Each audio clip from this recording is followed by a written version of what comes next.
Okay, it took a while for me. I had to gather my thoughts on the matter, but here we go. I usually tend to be a bit more cheerful and take everything with a grain of salt, but it's pretty difficult this time around. First of all, just to set the scene, Crytek is laying off 15% of its 400 employees, and that fucking sucks. Since we know that Crytek is a company that speaks fluent corporate, you can see in the statement that they put the word estimated in front of the 15%, meaning that the percentage could actually be rounded down to soften the blow, meaning that the actual number could be 16, 17, or even a higher percentage of their entire company. Still, if we take their number at face value, firing 15% of the company is a significant amount of employees, and that means that 60 people at Crytek will now be out of a job. That is an awful situation, and I absolutely feel for those people who are about to be without employment. I can only wish and hope that all of you manage to land on your feet once the dust from all of this settles. Now, it is important to remember that all businesses go through growth phases and contraction phases. Sometimes business will be good, and other times it will not. And I also see Crytek sort of leaning into this particular topic in their statement, as they mention what they call complex and unfavorable market dynamics. Well, normally I would say, alright, it might be a pretty huge layoff, but it is what it is. But here is my issue with that statement.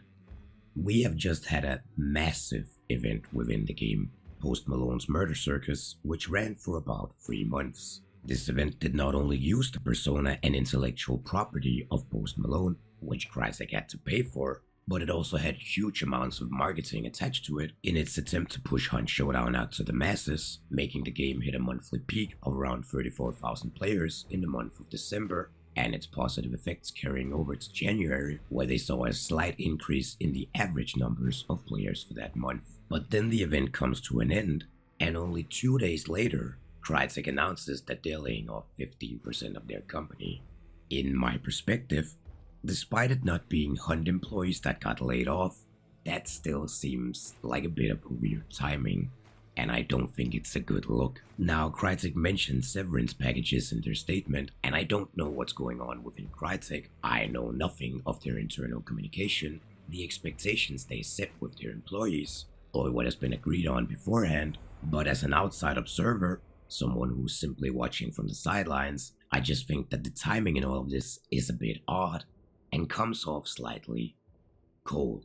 But nevertheless, that leads me to the core issue at hand. Hunt Showdown isn't financially sustainable. We now have it in writing from Crytek themselves. Back in November, I made a video airing out my gripes, complaints, and concerns about the direction that Hunt Showdown was taking, which, to be honest, had been months in the making.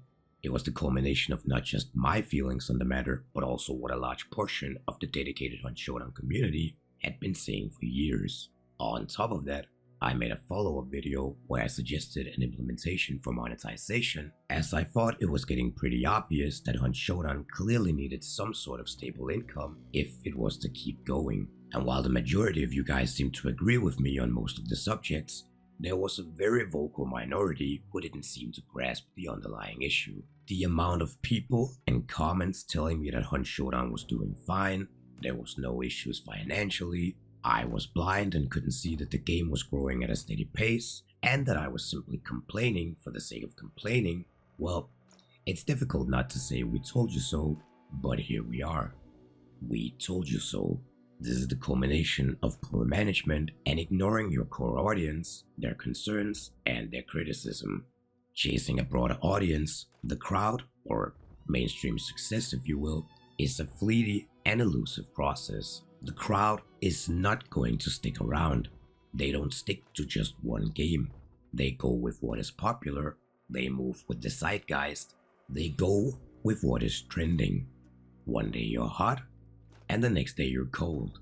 They might help you hit some peak numbers on occasion, but they are not the backbone that is going to carry your product in the end. The amount of criticism from its core community that Crytek, as well as a minority of the community itself, has chosen to ignore and even ridicule over the years is one of the primary reasons we are where we are to begin with. And I think that leaves room for a couple of things we need to talk about. For example, a lot of people, myself included, have been concerned with several changes to Hunt over the years.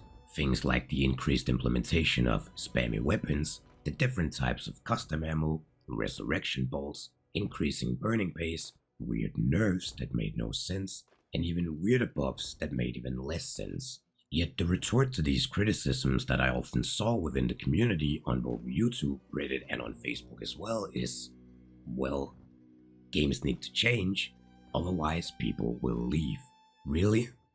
Alright, let me introduce you to a small video game title. You may have heard of it. It's called Counter-Strike. Despite its somewhat recent engine upgrade, that game has stayed practically the same now for more than a decade. And that's just talking about Counter-Strike Global Offensive. I'm not talking about CS Source, Condition Zero, or 1.6, or any of the other versions that came prior to it. Essentially, Counter-Strike has been the exact same game from when I was a kid to where I am now. And it's still on the incline. People still love it. I still love it. It's a widely popular game. It is a game that has become immensely popular by establishing its core mechanics and sticking to them over the years, refining itself through small content additions. So I don't buy for a second that games need to change. I return to Counter-Strike because I know what it is. I know what I can expect from it. Counter-Strike doesn't introduce radical changes to itself. It uses refinement. Hunt didn't need radical changes. What Hunt needed was refinement. Dial in the smaller things and the bigger picture will automatically become clear. I think the radical changes through the major additions of new content while the game was in poor performing state is exactly what has led to the overall decline of the game.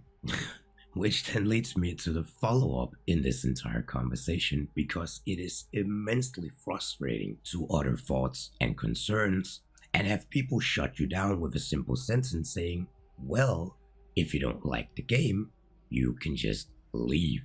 This, of all things you can tell people who have criticisms and concerns about the game, this is by far the most backwards and counterproductive retort I could possibly imagine. I can't even comprehend the thought process that goes into making this statement. Not only do you neglect crucial user feedback, but on top of that, you want to banish a core part of the audience? How does that help anything? Let me set up a scenario for you. Crytek makes a decision that doesn't resonate well with their core audience. These people then air their concerns on the matter on social media, and your response to this criticism is to tell these people to quit the game if they don't like it. Well, guess what? Some of them did. Congratulations! The overall player count is now lower, and you have just become a part of perpetuating the decline of Hunt Showdown. Great job. If you think for a second that it is in any way beneficial for Hunt Showdown to have any part of its dedicated community leave the game for good, well, I'm sorry to say, you're gonna regret it. You might not regret it now, but you're gonna regret it down the line. And then in the fallout of the firing of Crytek staff, I have seen several people say Crytek is doing fine, now they can just focus on Hunt. Really? Are we really doing this again? If you look at the 15% layoffs of Crytek staff, the current state of the game, as well as the player count itself, and you think Hunt Showdown and Crytek is doing good, then I think it's time to be honest with yourself and you see the writing on the wall.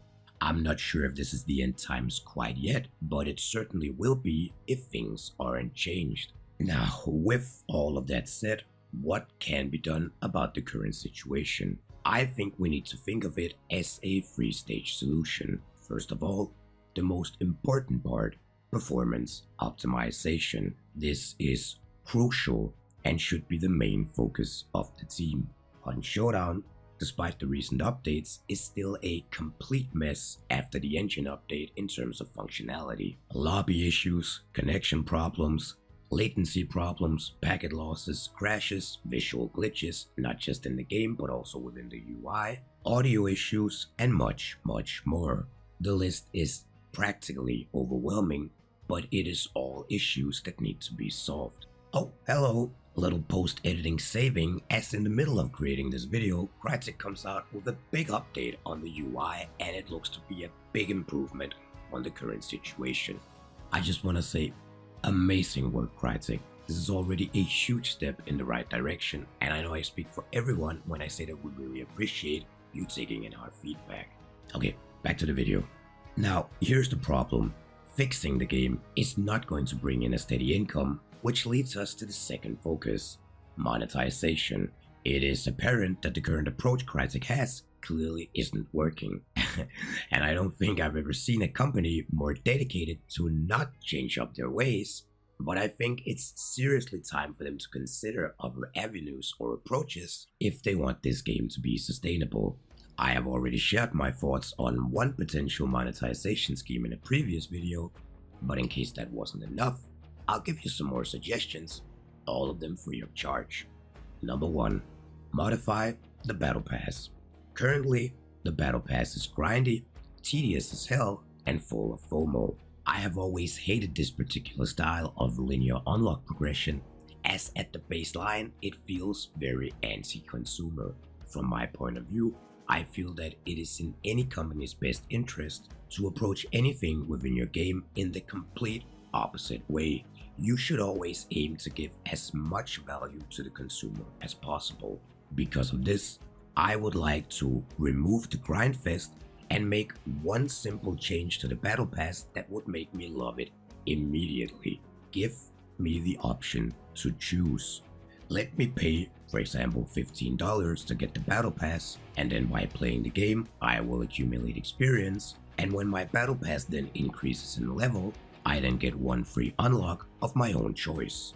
That way I don't feel forced to participate in the Battle Pass and have to grind through dozens of things I don't care about, and you, Crytek, can include 400 different weapon skins and whatever you want within the Battle Pass. But the key takeaway here will be that I get to choose what the unlock is. Not only does that make it much less tedious and much more interesting as a consumer, but this way, and I'm again talking to you here, Crytek, you will also get a lot of valuable data and feedback on what people go for immediately, what items are most popular at the end of events, and more importantly, which items are not, and what you shouldn't put as much energy into next time. Number 2. Weapon customization. If the aspect I mentioned in the other video of creating entire hunters from scratch is too much, then maybe we could start leaning into customization of our favorite weapons. You could, for example, purchase a blank base skin, and then you could adjust colors, create painted patterns, add engravings, adjust wear and tear levels, and even add a wood finish to really make a weapon your own. Each of these particular aspects could then be monetized to a certain degree, giving us yet another purpose to buy blood bonds. Number 3. Subscriptions. Oh boy, I can already hear the people with the torches and pitchforks. This is probably not going to be a popular solution, but we can't deny that Hunt Showdown is officially a live service. Therefore, subscriptions could be a possibility. Give Crytek a monthly amount of, say, $5, and in return, you as a subscriber will receive bonus blood bonds, exclusive subscriber-only skins, the possibility to unlock legendary hunters or weapons from a rotating vault with changing weekly content, as well as a discount on all future purchases. You could even make the subscription tier-based, allowing people to donate more or less depending on how much they want to contribute. I get that this is a last resort desperate type of measure, but I also think we can all agree that something drastic has to happen here. Now, finally, when we have a game that runs half decently and we have established a setting that can generate a steady stream of income, then we can move on to expanding the game. Content. People like stuff. I like stuff. Don't you like stuff? That's what keeps the game fresh. But you know what people like more than stuff? A game that actually functions and doesn't crash, bug out, or ruin their experience while using it. Now, as for the idea of potential content for Hunt Showdown, well, that's an entire video in and of itself, but I have rambled on enough for now. I just wanted to share my thoughts on the current situation and how we potentially solve it moving forward. But more importantly, what do you think? Let me know in the comments below, and I'll make sure to reply and tell you why my opinion is much better than yours. See you guys.